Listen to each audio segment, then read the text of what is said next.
list of business. Dr. Jitendra Singh. सभापति महोदय, आपकी अनुमति से मैं आज की संशोधित कार्यवली की क्रम संख्या 1(2) पे मेरे नाम के आगे सूचीबद्ध कागजात सभा पटल पर रखता हूं। धन्यवाद। Shri Kirtiwardhan Singh. Sir, with your permission, I rise to lay on the table of the House the papers related to the Ministry of Environment, Forest and Climate Change as mentioned against my name at point number 3 of serial number 1 in today's revised list of business. Thank you, sir. Message from Lok Sabha, Secretary General. Sir, with your kind permission, I rise to report that Lok Sabha at its sitting held on 27th November 2024 adopted the following two motions. One, that this House do recommend to Rajya Sabha that Rajya Sabha do agree to nominate one member from Rajya Sabha to associate with the Committee on Welfare of Scheduled Castes and Scheduled Tribes for the unexpired portion of the term of the committee. Vice Shri Krishan Lal Pawar resigned from Rajya Sabha with effect from 14th October 2024 and do communicate to this House the name of the member so nominated by Rajya Sabha.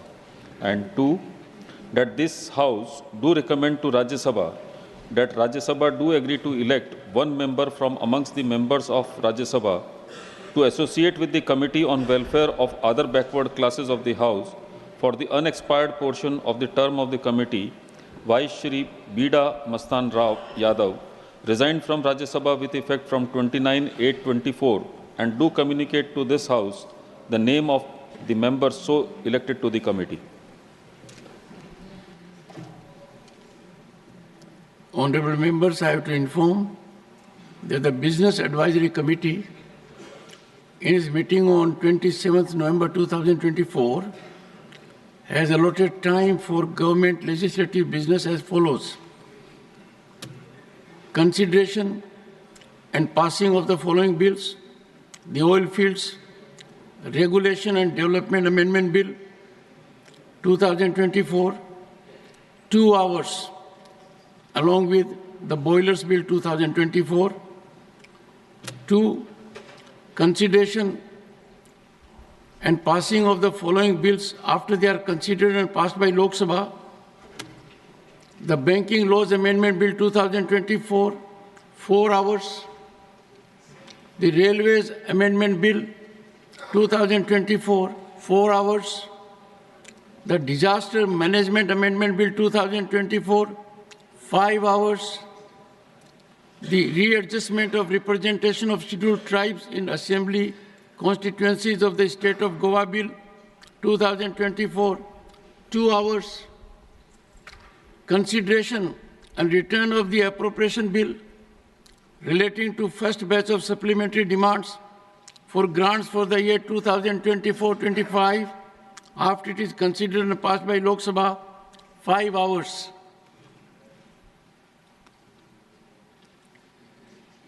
Dr. Jitendra Singh to move a motion Chairman, for election of one member of the Sri Chitra Tirunal. Thank you. Tirunal Institute for Medical Sciences and Technology, Trivandrum.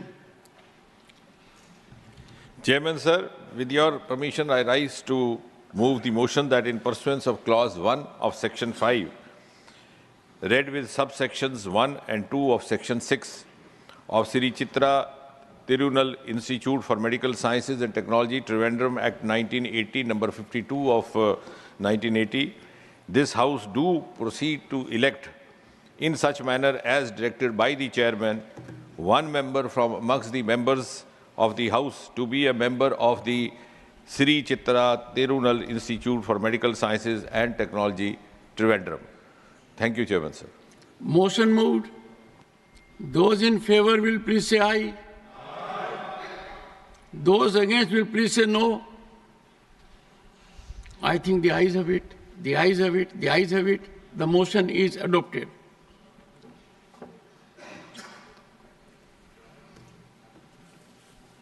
Honorable members, I have received 16 notices under Rule 267. Shri Pramod Tiwari, Shri Sanjay Singh, Shri Randeep Singh Surjewala, Shri Anil Kumar Yadav Manadi, Srimati Ranjit Ranjan, Shri Akhilesh Prasad Singh, Dr. Syed Nasir Hussain have demanded discussion on the allegation of corruption against Adani Group. Shri Ramjilal Suman, Dr. John Britas, Professor Ram Gopal Yadav, Shri A. Rahim, Shri Abdul Wahab, Dr. Syed Nasir Hussain have sought discussion over recent violence in Sambal, Uttar Pradesh. Shri Tiruchi Shiva, Shri P.P. Sunil, Shri Sandosh Kumar P. have sought discussion on alarming and continuing violence in the state of Manipur. Honorable members, the situation with respect to applicability of Rule 267 has been spelled out in this House on several occasions, as recently as yesterday, that happened to be the first day of the last quarter century of the adoption of the Indian Constitution. After bestowing my deep attention to all these notices, I am unable to persuade, to agree to them.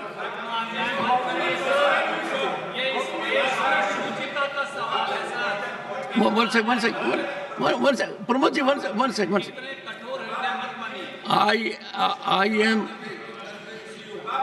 I am unable to accept them, and they are hereby declined. There is a good question emanating from, I would say, my dear friend Jairam Ramesh. He says, how do we persuade the chair? It's a good question, therefore I seek to answer it. 1 second. We persuade the chair historically only by exhibiting highest standard of conformity to the rules. And as I indicated yesterday, the ruling of the chair must evoke deference and not a challenge. And I'm sure rules are so comprehensive that they enable every member of parliament to contribute. Let me advert for a moment. During last session, we had the occasion to make allocation of time, and we failed to utilize the time because of want of speakers. And therefore, there can be no grievance at all to voice your concerns, but in accordance with rules. If we start having a practice my way or no way, that is not only not democratic, that will pose a great challenge to the very existence of this sacred theatre. I have no doubt any deviation from the rules is virtually sacrileging this temple. Only one. Shri Pramod Tiwari. One sec, Pramod ji. What have you to say? I am just pointing out 267, sir. No. I want to teach myself, sir. I want to get lesson No, from pointing out is not. You want to take floor to say what? Just I want to read 267 and nothing more. Sir, members have read it. Let us give a tribute to our members that they are fully aware to the text of 267. Sir, I want interpretation from the chair. Okay, so you are raising point of order. Yes, sir. Okay, please. I said Please. Yeah, please, sir. कोई सदस्य 267. Sir कोई सदस्य सभापति की सहमत से Yes. सबसे बड़ी सर आपके बगैर तो यहाँ पत्ता भी नहीं हिल सकता ऐसा कीजिए, ये बात आप जयराम जी को भी बताइए। सर मेरे बहुत अच्छे मित्र हैं, जयराम जी को ये बात बताइए सर, इस समय कि आपने सभापति की सहमति से ही होता है सर, और मैं सहमति देने के लिए आप देखिए बहुत तत्पर हूँ नियमों के अनुसार। सर, इसीलिए तो मैं खड़ा हुआ हूँ। मुझे उम्मीद है साहब आप मुझे तो दे देंगे। उम्मीद है सर, उम्मीद पे दुनिया कायम। मान्य तिवारी जी, कोई सदस्य सभापति की सहमति से मैं पढ़ देता हूँ। सहमत से ये प्रस्ताव कर सकेगा, ठीक है सर।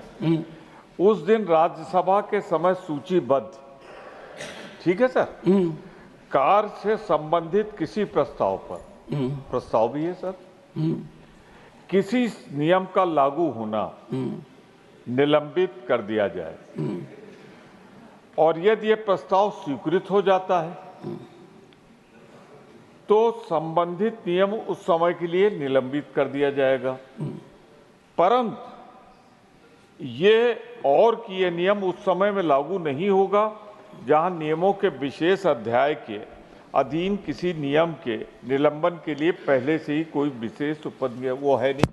मेरा सिर्फ ये कहना है, देश की अर्थव्यवस्था, देश की सुरक्षा से जुड़ा हुआ अडानी का 2300 करोड़ का प्रकरण है, इसमें गंभीर है, सरकार को जवाब। Nothing is going record. नहीं, the house stands adjourn to meet at 12 noon today.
Echoes of India, Vatpo, and the Sacred Connection. India's historic and cultural ties with Southeast Asia run deep, forming a rich tapestry of shared heritage. Under Prime Minister Shri Narendra Modi's visionary leadership, the transition from the Look East policy to the Act East policy has significantly bolstered India's engagement with Southeast Asian nations. This dynamic shift has not only enhanced diplomatic and economic cooperation, but also fostered collaborative efforts in preserving and restoring ancient temples across the region. India shares a deep and enduring relationship with the Lao People's Democratic Republic, exemplified by an ancient Lord Shiva temple structure dating back to the 11th century. Nestled in the heart of Laos, on a sacred mountain stands Wat Pho, a reflection of India's civilizational influence. Though built in distant land, it remains profoundly connected to the spiritual and cultural essence of the Indian subcontinent. For centuries, Indian traders and pilgrims ventured across land and sea, carrying with them far more than spices and textiles. They brought tales of gods, sacred art, and spiritual traditions that would leave a lasting imprint on the future of Southeast Asia. Wat Pho remains a testament to the profound spiritual bond between India and Southeast Asia. Through its art, religion, and devotion, the echoes of a shared civilization still resonate today. As time progressed, India's influence endured. Wat Pho, like many temples throughout Southeast Asia, evolved with the spread of Theravada Buddhism. Yet its foundation in Indian philosophy remained deeply embedded in the rituals practiced by the Lao people. To this day, Wat Pho continues to embody a living spirit. An annual festival, steeped in ancient traditions, celebrates not only the settlement of the Lao people, but also the timeless connection with India that has lasted for over 1,000 years. In 2007, Government of India and Lao People's Democratic Republic jointly launched an initiative to preserve this shared cultural heritage for its posterity. The Archaeological Survey of India has been actively involved in the conservation of this UNESCO World Heritage Site for the last 15 years as per the conservation principles and in close coordination with UNESCO's expert advisory group and active participation of local artisans and craftsmen. This rich history of cultural exchange laid the foundation for the preservation efforts that continue today. Wat Pho stands as a vibrant symbol of the enduring spiritual relationship between India and Southeast Asia. The whispers of a shared civilization continue to reverberate across time.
में हर साल संविधान दिवस के दिन 26 नवंबर को ही राष्ट्रीय कानून दिवस मनाया जाता है। इस दिन को मनाने का मकसद संविधान के महत्व को प्रसारित करना और संविधान निर्माता डॉक्टर भीमराव अंबेडकर और अन्य सदस्यों के विचारों को लोगों तक पहुंचाना है। इसी दिन संविधान सभा द्वारा भारत के संविधान को अपनाया गया था। हमारा संविधान जितना जीवंत है उतना ही संवेदनशील भी है। हमारा संविधान जितना जवाबदेह है उतना ही सक्षम भी है। खुद बाबा साहब भीमराव अंबेडकर ने संविधान के बारे में कहा था कि वर्केबल है, ये फ्लेक्सिबल है और शांति हो या युद्ध का समय इसमें देश को एकजुट रखने की ताकत है।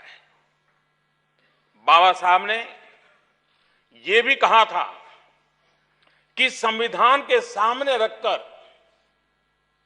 अगर कुछ गलत होता भी है तो उसमें गलती संविधान की नहीं बल्कि संविधान का पालन करवा रही संस्था की होगी।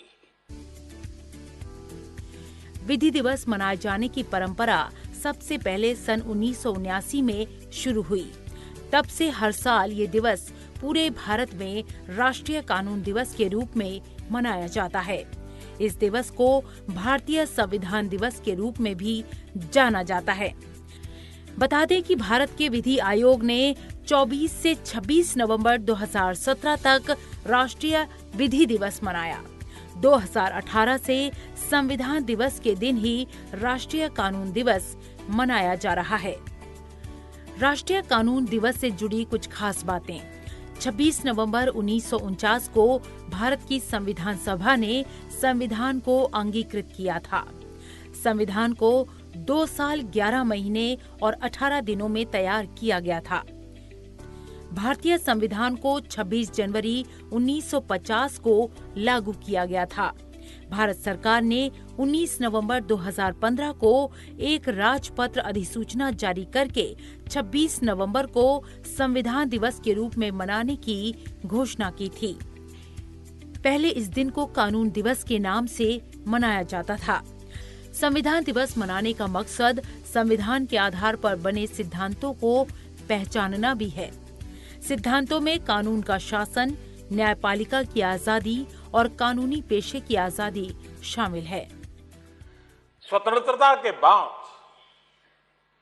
जब करोड़ों लोग नई उम्मीदों के साथ आगे बढ़ने का सपना देख रहे थे, जब विपरीत परिस्थितियों के बावजूद हौसले बुलंद हो, तो उस समय देश के सामने एक ऐसा संविधान प्रस्तुत करना जो सभी को स्वीकार्य हो,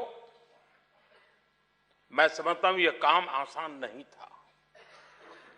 जिस देश में 1 दर्जन से ज्यादा पंथ हो, 100 से ज्यादा भाषाएं हो, 1700 से ज्यादा बोलियां हो, शहर हो, गांव हो, जंगल हो, कस्बे हो, दूर सुदूर लोग रहते हो, हर एक की अपनी आस्थाएं हो और उन्हें एक मंच पर लाना, सबकी आस्थाओं का सम्मान करने के बाद ये ऐतिहासिक दस्तावेज तैयार करना वो आसान काम नहीं था।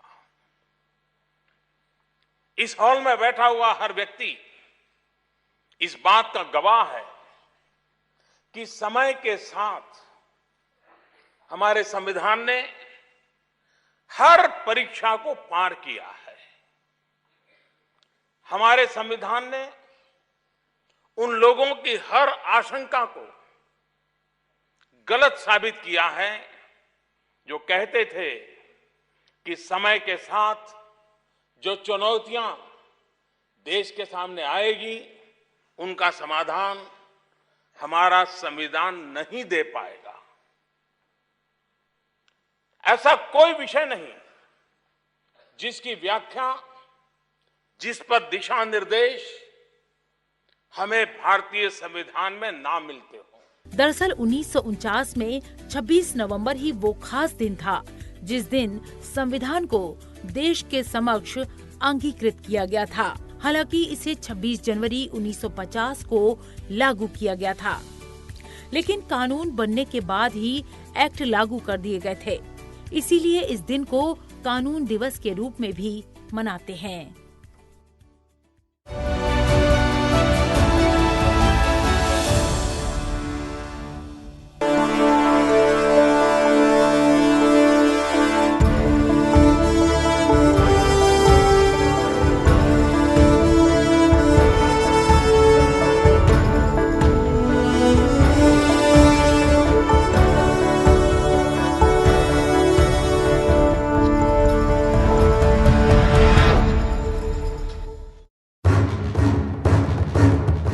मैं संविधान हूं। देवदासी प्रथा, बाल मजदूरी, आजाद भारत के सामने ये सब बड़े सवाल थे। जब मेरा निर्माण शुरू हुआ तो इन सवालों को उठाने का साहस किया मेरे निर्माताओं में से एक दुर्गाबाई देशमुख ने। मद्रास स्टेट से चुनी गई दुर्गाबाई देशमुख संविधान समिति की ड्राफ्टिंग कमेटी की सदस्य थीं। वकील होने के नाते उन्होंने मेरे कानून संबंधी पहलुओं पर बारीकी से सुझाव दिए। मेरे निर्माण के दौरान समिति के खाली हो चुके स्थानों पर नए सदस्यों की नियुक्ति से संबंधित नियमों का सुझाव भी दुर्गाबाई ने ही दिया। उन्होंने सभा के सामने नाबालिगों और युवकों के शोषण और उनके अधिकारों का मसला भी उठाया। देशमुख ने कहा, जब संविधान वंचर पशु और पक्षियों के बारे में सोच सकता है तो अनाथ बालकों, युवकों के संरक्षण और उनकी शोषण मुक्ति के बारे में क्यों नहीं सोच सकता? दुर्गाबाई ने जोर देते हुए कहा कि इस समस्या को सिर्फ निजी या सामाजिक संस्थानों पर न छोड़ते हुए इसके लिए बाकायदा कानून भी बनने चाहिए। नतीजा 42वें संविधान संशोधन के बाद सेक्शन 39F के तहत दुर्गाबाई देशमुख के इस विचार को रखा गया। राज्यपाल की नियुक्ति के विषय पर समिति के समक्ष दुर्गाबाई ने कहा, राज्यपाल की नियुक्ति राजनीतिक दृष्टिकोण से ना होकर निष्पक्ष हो और राज्यपाल केंद्र व राज्य शासन दोनों में संपर्क रखें। साथ ही राज्यपाल की नियुक्ति सर्वोच्च न्यायालय करे। धार्मिक स्वतंत्रता की वकालत करते हुए श्रीमती देशमुख ने कहा कि धार्मिक स्थानों पर सभी समुदायों के प्रवेश की स्वतंत्रता होनी चाहिए। उनके सुझाव पर ही मुक्त मंदिर प्रवेश के संबंध में सेक्शन 25(2) के तहत बदलाव हुआ। भारत में फैमिली कोर्ट की स्थापना की संकल्पना भी दुर्गाबाई की ही सोच रही। दुर्गाबाई देशमुख 1946 से 1952 तक अंतरिम संसद की सदस्य रहीं। तेज तर्रार वक्ता, कानून विशेषज्ञ और सामाजिक कार्यकर्ता दुर्गाबाई देशमुख ने मेरे निर्माण में अमूल्य योगदान दिया। अगली बार बात एक और ऐसे ही संविधान निर्माता की।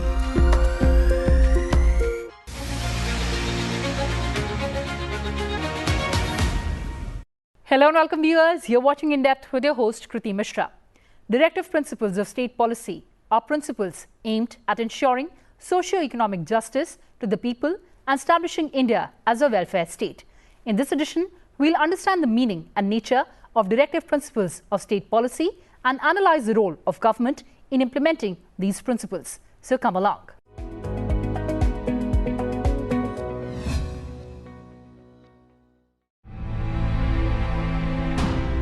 Part 4 of the Constitution of India contains the directive principles of the state policy. Our difficulty is the founding fathers of Indian Constitution were aware of the fact that an independent Indian state was going to face many challenges. After colonial rule for almost 200 years, the country was left with widespread poverty, hunger, and with deep-rooted socio-economic inequalities. The framers of our constitution felt that certain policy directions, guidelines or instructions for the governance of the country were required to handle these problems. Legislatures, executive and administration of independent India were expected to exercise their powers in accordance with the directions and guidelines given in this part of the Constitution.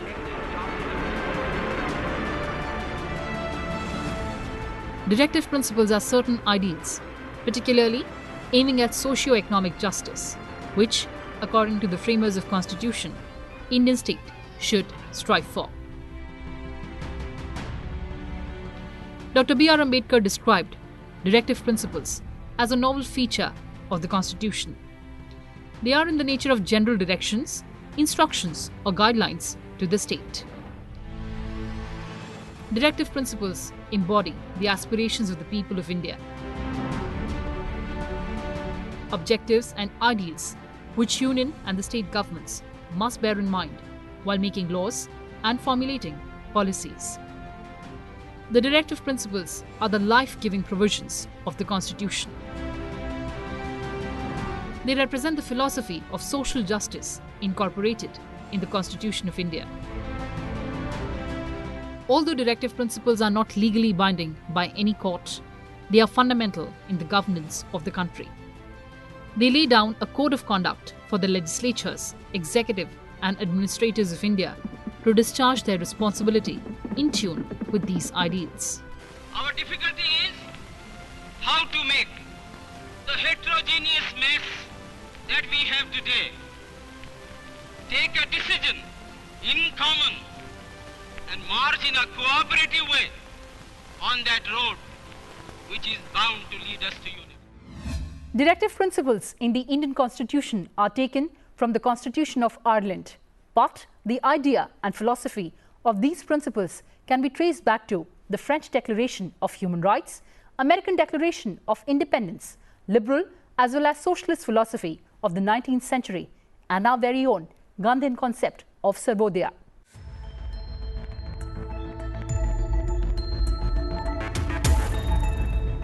The directive principles contained in the Indian Constitution are taken from the Irish Constitution. The Irish themselves had, however, taken the ideas from the Constitution of Spain. The idea of such policies can be traced to the Declaration of Rights of Man, proclaimed in revolutionary France, and the Declaration of Independence by the American colonies. Similar guidelines were provided in the form of instruments of instruction in the Government of India Act 1935. Directive principles of state policy aim at making India a welfare state. The directive principles are classified on the basis of their ideological source and objectives. Article 38. The state shall strive to promote the welfare of the people by securing and protecting a social order, by ensuring social, economic and political justice, and by minimizing inequalities in income, status, facilities and opportunities. Article 39. The state shall, in particular, direct its policies towards securing right to an adequate means of livelihood to all the citizens. The ownership and control of material resources shall be organized in a manner to serve the common good. The state shall avoid concentration of wealth in few hands. Equal pay for equal work for both men and women. The protection of the strength and health of the workers. Childhood and youth shall not be exploited. Article 41. To secure the right to work, to education, and to public assistance in cases of unemployment, old age, sickness, and disability. Article 42. The state shall make provisions for securing just and humane conditions of work and for maternity leave. Article 43. The state shall endeavour to secure to all workers a living wage and a decent standard of life. Article 43A. The state shall take steps to secure the participation of workers in the management of industries. Article 47. To raise the level of nutrition and the standard of living and to improve public health. Article 40. The state shall take steps to organize village panchayats as units of self-government. Article 43. The state shall endeavour to promote cottage industries on an individual or cooperative basis in rural areas. Article 43B. To promote voluntary formation, autonomous functioning, democratic control, and professional management of cooperative societies. Article 46. The state shall promote educational and economic interests of the weaker sections of the people, particularly of the scheduled castes, scheduled tribes, and the other weaker sections. Article 47. The state shall take steps to improve public health and prohibit consumption of intoxicating drinks and drugs that are injurious to health. Article 48. To prohibit the slaughter of cows, calves and other milch and draught cattle and to improve their breeds. Let's take a look at the directives based on liberal intellectual principles. Article 44. The state shall endeavour to secure for the citizens a uniform civil code through the territory of India. Article 45. To provide early childhood care and education for all children until they complete the age of 6 years. Article 48. To organize agriculture and animal husbandry on modern and scientific lines. Article 48A. To protect and improve the environment and to safeguard the forests and wildlife of the country. Article 49. The state shall protect every monument or place of artistic or historic interest. Article 50. The state shall take steps to separate judiciary from executive in the public services of the state. Article 51. It declares that to establish international peace and security, the state shall endeavour to maintain just and honourable relations with the nations, foster respect for international law and treaty obligations, encourage settlement of international disputes by arbitration. For amending the directive principles of state policies, the constitutional amendment is required. It has to be passed by the special majority of both the houses of Parliament. 42 Constitutional Amendment 1976 introduced certain changes in Part 4 of the Constitution by adding new verdicts. Article 39A to provide free legal aid to the poor. Article 43A participation of workers in management of industries. Article 48A to protect and improve the environment. 44th Constitutional Amendment of 1978 inserted Section 2 to Article 38, which declares that the state in particular shall strive to minimize economic inequalities in income and eliminate inequalities in status, facilities and opportunities, not amongst the individuals, but also amongst the groups. It also eliminated the right to property from the list of fundamental rights. 86th Amendment Act of 2002 changed the subject matter of Article 45 and made elementary education as a fundamental right under Article 21A.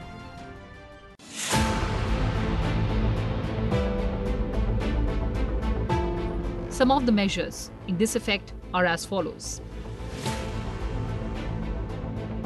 In order to give effect to the principle of Article 39, various legislations were enacted by the government with the objective to organize the ownership and control of material resources to serve the common good.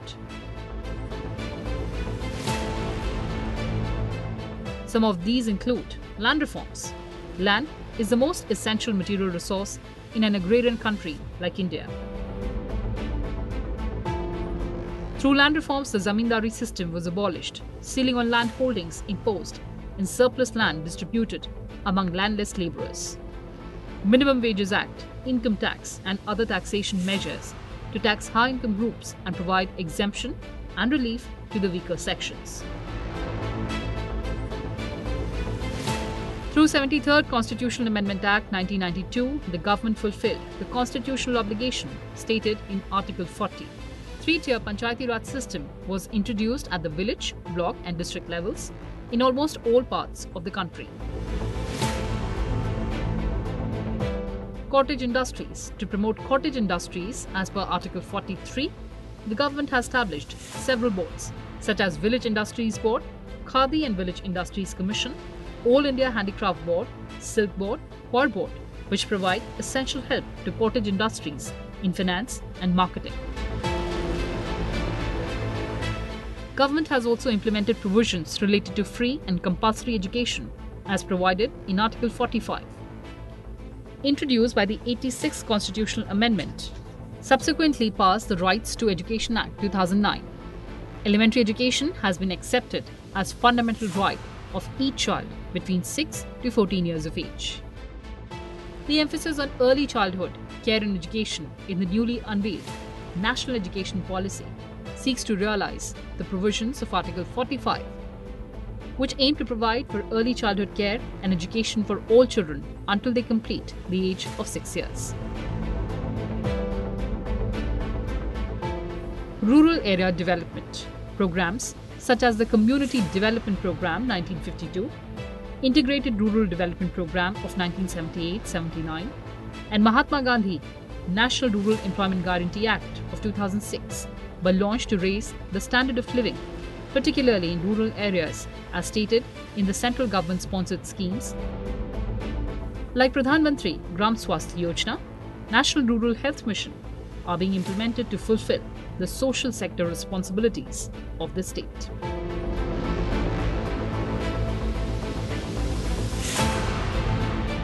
The Wildlife Protection Act of 1972, the Forest Conservation Act of 1980, and the Environment Protection Act of 1986 have been enacted to safeguard the wildlife and the forests, respectively. The Water and Air Pollution Control Acts have provided for the establishment of Central Pollution Control Board. Heritage preservation. The Ancient and the Historical Monument and Archaeological Sites and Remains Act of 1958 has been enacted to protect the monuments, places and objects of national importance. Various programs have been started at the central and state level to ensure adequate means of livelihood and also to ensure good health of women, like Janni Suraksha Yojana. Such programs give effect to Article 39, which aims to secure a good standard of living for women in the country. The objective of the directive principles is to better the social and economic conditions of society so that people can live a good life.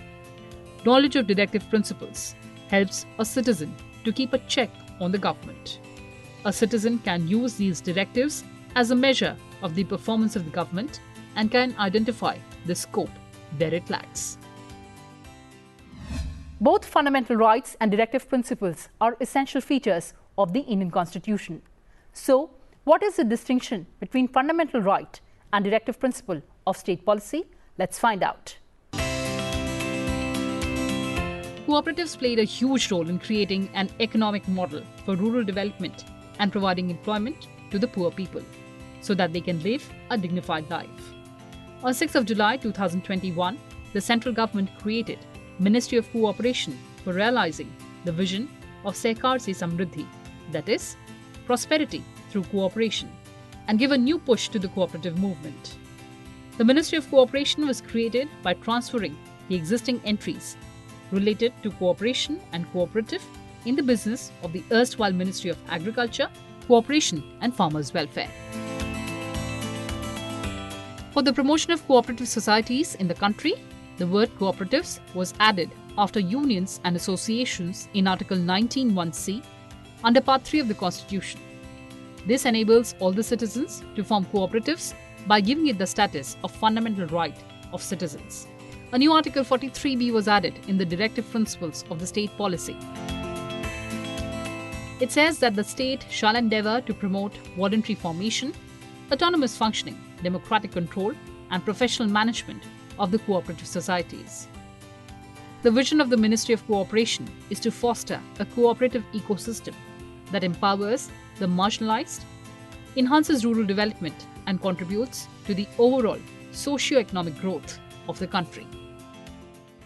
The government has taken various steps to implement directive principles of state policy. The Uniform Civil Code calls for the formulation of one law for India, which would be applicable to all religious communities in matters such as marriage, divorce, inheritance, and adoption.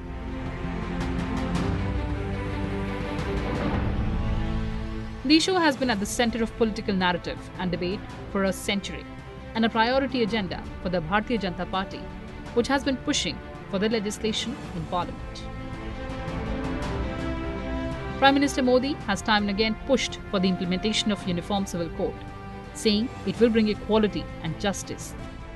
एक घर में परिवार के एक सदस्य के लिए एक कानून हो, परिवार के दूसरे सदस्य के लिए दूसरा कानून हो, तो क्या वो घर चल पाएगा क्या?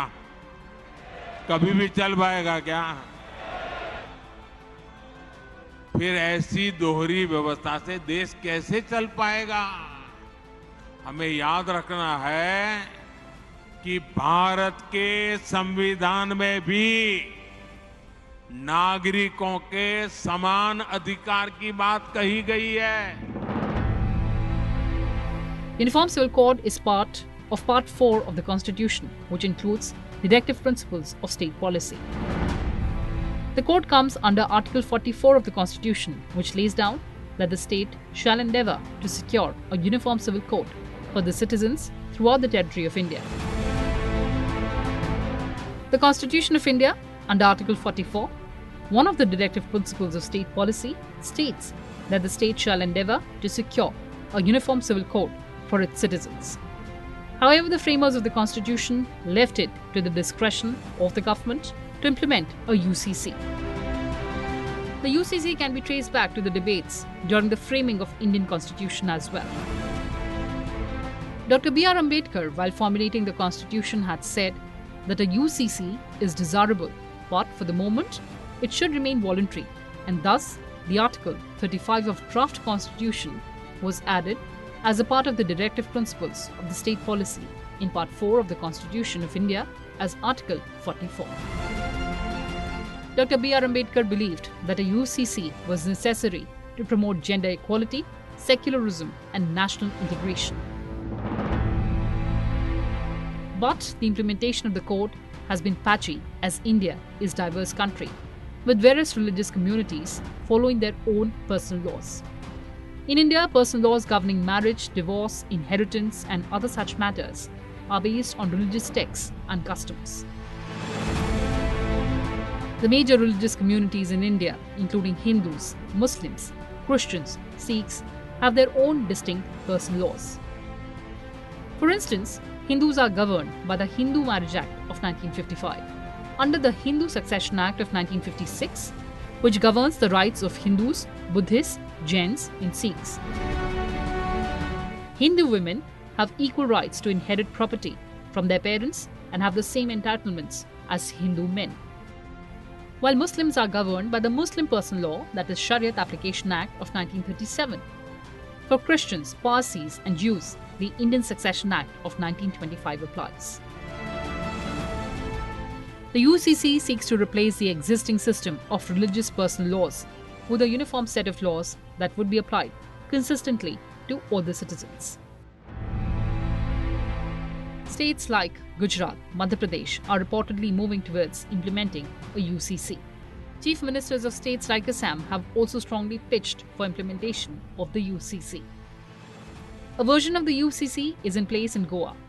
It follows the Portuguese Civil Code of 1867, which means that people of all religions in Goa are subject to the same laws on marriage, divorce, and succession. The Goa Daman and Diu Administration Act of 1962, which was passed after Goa joined Union as a territory in 1961, gave Goa permission to apply the civil code. I am somewhat stunned at the reaction of people when there is a thought afloat that something should be done with respect to directive principles under Article 44. And that is, the state shall endeavour to secure for citizens a uniform civil code throughout the territory of India. End quote. Now I can tell you, after 30 years, I'm sure that situation must have come. I have no doubt it has come. Any further delay in implementation of Uniform Civil Code will be corrosive of our values. The origin of the UCC dates back to colonial India, when the British government submitted its report in 1835, stressing on the need for uniformity in the codification of Indian laws relating to crimes, evidence and contracts, specifically recommending that personal laws of Hindus and Muslims be kept outside such codification. Increase in legislations dealing with personal issues in the far end of British rule forced the government to form the B.N. Rao Committee to codify Hindu law in 1941. The task of the Hindu Law Committee was to examine the question of the necessity of common Hindu laws. The committee, in accordance with scriptures, recommended a codified Hindu law which would give equal rights to women. The 1937 Act was reviewed and the committee recommended a civil code of marriage and succession for Hindus. Even after being non-justiciable, they hold equal relevance and significance as any other provision of the Constitution. Well, viewers, that's all we had for you in this edition. Thanks for watching and stay tuned to Sunset TV. Goodbye for now from my side.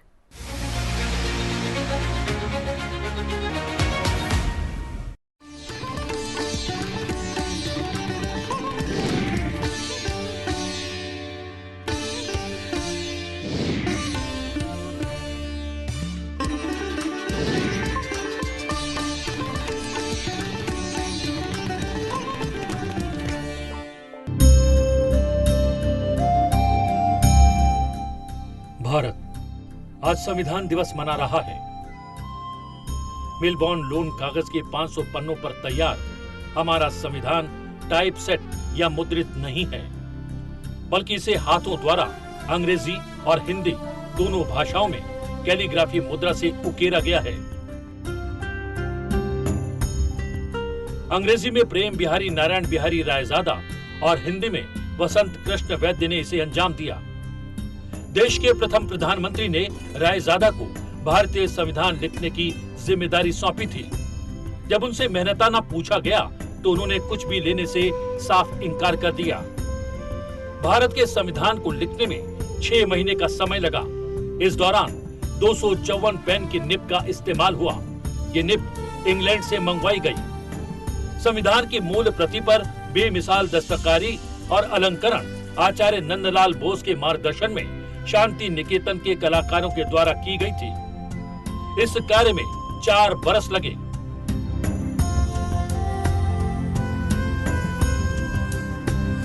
भारतीय संविधान की मूल प्रति की लंबाई 22 inch और चौड़ाई 16 inch है। इसकी लेदर बाइंडिंग की गई है। इस पर सोने की कारीगरी भी की गई है।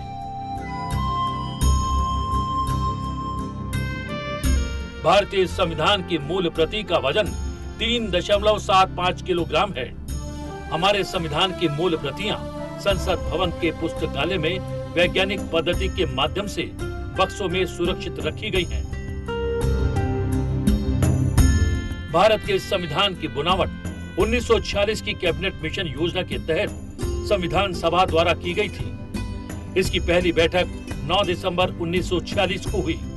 पहली मीटिंग में 9 महिलाओं सहित 207 सदस्यों ने हिस्सा लिया।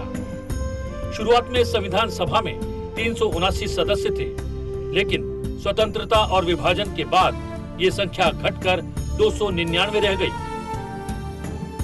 संविधान को बनाने में 2 बरस 11 महीने और 18 दिन लगे। पहले 166 दिनों में संविधान सभा की बैठक हुई थी। संविधान का प्रत्येक भाग भारत के गौरवशाली इतिहास और अनुभव के एक विशेष चरण या चित्र के साथ शुरू होता है। इसमें लघु शैली में उकेरी गई कुल 22 कलाकृतियों और चित्रों के जरिए भारतीय उपमहाद्वीप के इतिहास के विभिन्न कालखंडों को दर्शाया गया है। इनमें सिंधु घाटी के मोहनजोदड़ो से लेकर राष्ट्रीय स्वतंत्रता आंदोलन तक का अनवरत सिलसिला देखा जा सकता है। 1999 में संविधान की पहली प्रति से 1200 ऑफसेट मुद्रित प्रतिलिपियां तैयार की गई। 26 नवंबर 2020 को केवड़िया गुजरात में हुए सम्मेलन में देश भर के पीठासीन अधिकारियों ने संविधान की प्रस्तावना का वाचन किया। भारत दुनिया का सबसे बड़ा गणतंत्र है। इसका संविधान भी विश्व का सबसे बड़ा हस्तलिखित संविधान है। भारतीय संविधान में 448 अनुच्छेद और 12 अनुसूचियां शामिल हैं। कुल 2000 संशोधनों के बाद संविधान का वास्तविक स्वरूप सामने आया था। संविधान की प्रस्तावना हम भारत के लोग से शुरू होती है। संविधान में नागरिकों के मूलभूत अधिकारों के अलावा मौलिक कर्तव्यों का भी वर्णन है।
माननीय सभासदों, माननीय सभापति जी,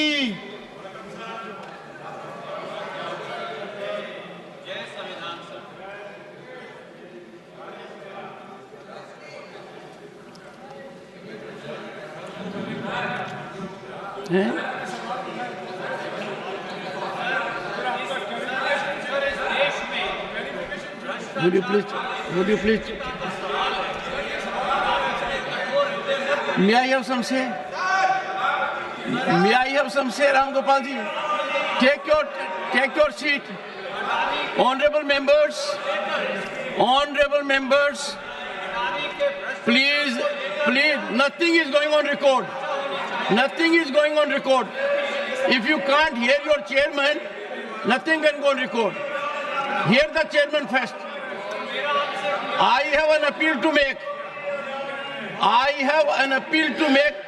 Nothing is going on record except what I will say. No. Honorable members, take your seat. Nothing has been go record. Honorable members, yesterday marked a historic milestone, the beginning of the final quarter century before our constitution turns 100. This was a moment for our House of Elders, guided by the spirit of nationalism, to send a powerful message of hope to 1.4 billion people, reaffirming our commitment to their dreams and aspirations and our journey towards Viksit Bharat 2047. It is with deep concern, I must say, we missed the historic opportunity where there should have been productive dialogue, constructive engagement, echoing the collective aspirations of our people. We fell short of their expectations. Honorable members, this chamber is more than just a house of debate. Our national spirit has to echo from here. Parliamentary disruption is not remedy, it's a malady. It weakens our foundation. It slides Parliament into irrelevance. We must continue to have our relevance. Honorable members, when we engage in this kind of conduct, we deviate from constitutional ordainment. We show our back to our duties. If Parliament strays from its constitutional duty to represent people's hopes and aspirations, it is our duty to nurture nationalism, further democracy. I urge you all to embrace the spirit of meaningful dialogue. Let us return to tradition of thoughtful discussion. Honorable members, I plead with you, I request you for cooperation. Allow me to take agenda of the day. Be assured you shall have opportunity to raise all issues. Parliament is a platform for productive discussion. Every time is no. Question hour is important. I have already taken a call. He was not present.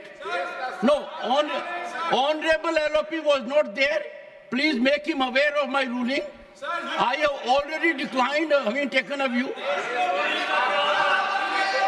I cannot allow this House to get into irrelevance. We should not dishonor the spirit of those who gave us this constitution. No. There is no reason for us not to proceed with the House. Sorry. The House stands adjourned to meet at 11 a.m. on Friday, the 29th November 2024.